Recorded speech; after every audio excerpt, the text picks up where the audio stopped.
El misterio de las Giocondas, nota por Pilar Roldán. La Gioconda del Prado ha sido siempre señalada durante muchos años como copia de la pintura más famosa del mundo, la Mona Lisa. Su reciente restauración ha demostrado que la Gioconda del Prado no es una copia, pero esto no ha hecho más que avivar el misterio que envuelve a las dos obras gemelas. ¿Podrían ser el retrato de Elisa Gherardini, de Beatrice del Este, de Isabel de Nápoles, de Cecilia Gallerani o del propio Leonardo? ¿Serán las Giocondas en realidad el retrato y autorretrato de Salai, su amado discípulo? ¿Estarán las dos obras pintadas por Leonardo? ¿Será un trabajo dirigido de su también querido y leal discípulo Francisco Melzi? ¿Cuántas Giocondas se pintaron?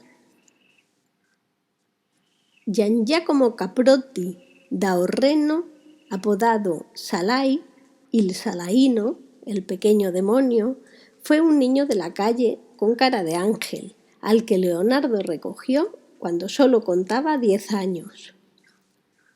A pesar de sus mentiras, robos y excesos, Salai permaneció junto al maestro como aprendiz, asistente y modelo durante 25 años. El ángel encarnado. Salai regresó a Florencia desde Francia cuando el maestro ya estaba enfermo y medio paralizado. Leonardo murió en 1519, a los 67 años. Legó a Salaino el terreno en Florencia donde éste había construido su casa y formado familia. Salai murió 6 años después en un duelo, a los 44 años. En los archivos de Milán se conserva el inventario de sus posesiones, donde aparece rectificado la Gionda, tachado y escrito encima la Gioconda. Francisco Melzi, al que el maestro llamaba Checho o Chechino, pertenecía a una familia noble pero empobrecida.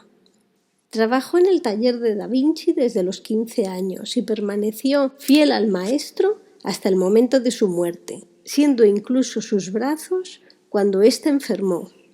Heredó del genio todos sus artes, cuadernos y dibujos. De la magnética modelo se ha dicho que estaba embarazada, que padecía bruxismo, un ligero estrabismo, principio de Parkinson. Su misterio es indiscutible, así como su parecido con el bello Salai, ayudante y musa que posó como ángel o virgen en varias ocasiones. Leonardo nunca se separó de su Gioconda, viajaba con ella y nunca la dio por terminada, por lo que no podía haber sido un encargo, sino algo bastante más íntimo, querido y conflictivo emocionalmente. La despeinada, 1508, Leonardo da Vinci.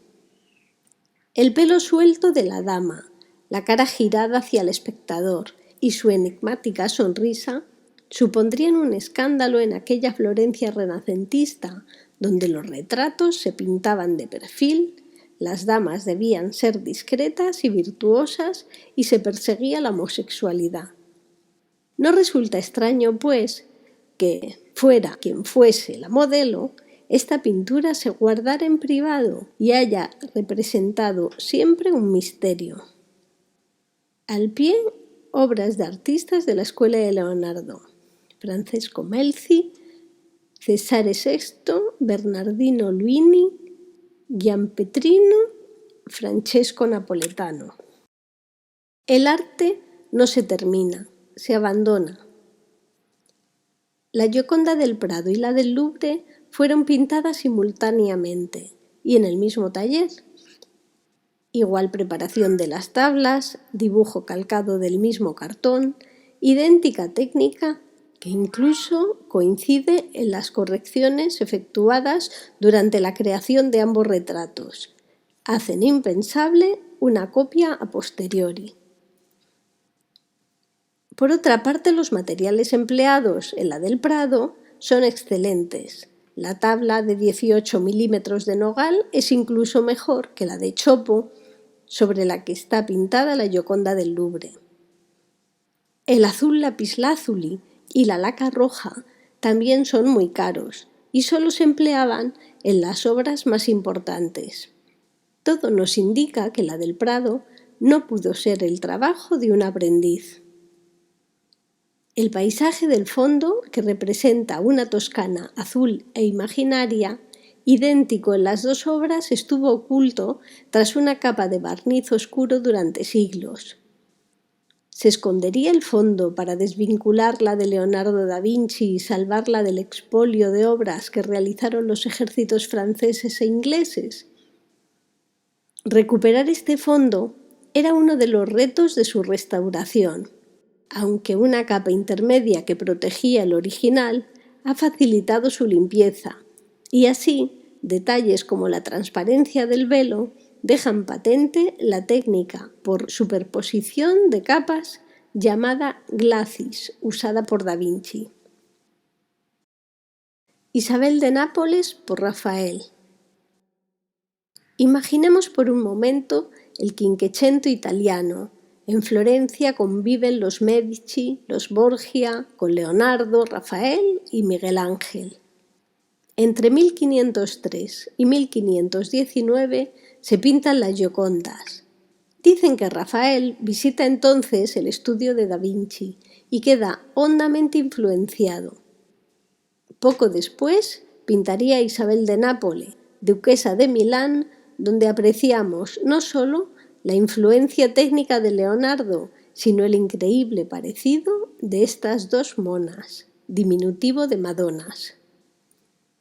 ¿Posaría Isabel para Leonardo, igual que hizo de virgen en esta obra de Giovanni Antonio Boltraffio?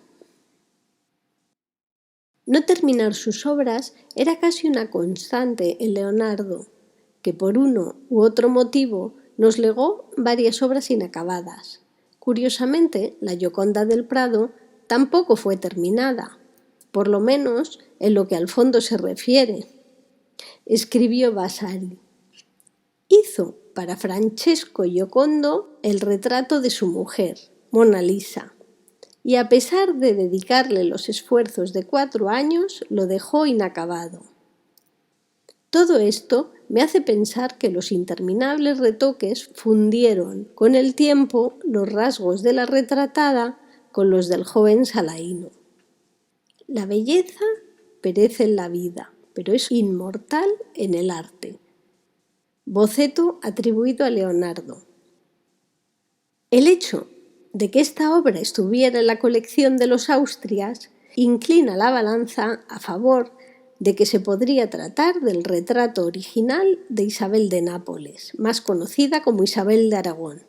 No sabemos cuándo ni quién adquirió la misteriosa obra, que tras la muerte de Felipe IV aparece catalogada en el inventario del Alcázar en 1666 como copia antigua anónima, primer cuarto del siglo XVI, sobre tabla de chopo.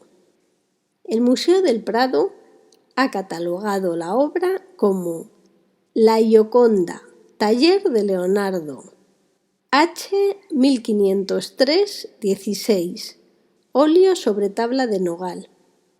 Para el Louvre es el retrato de Lisa Gherardini, esposa de Francesco del Giocondo, más conocida como la Gioconda, Mona Lisa o Mona Ingenua, como le llamaba su marido. Su característico craquelado se debe al vapor de la sala de baños donde Francisco I de Francia gustaba de contemplarla. Está por ver que el estudio de las obras y la exhumación de cadáveres ratifique o eche por tierra nuestras conjeturas. Mientras tanto, la intriga continúa. ¿Han resuelto ustedes el misterio?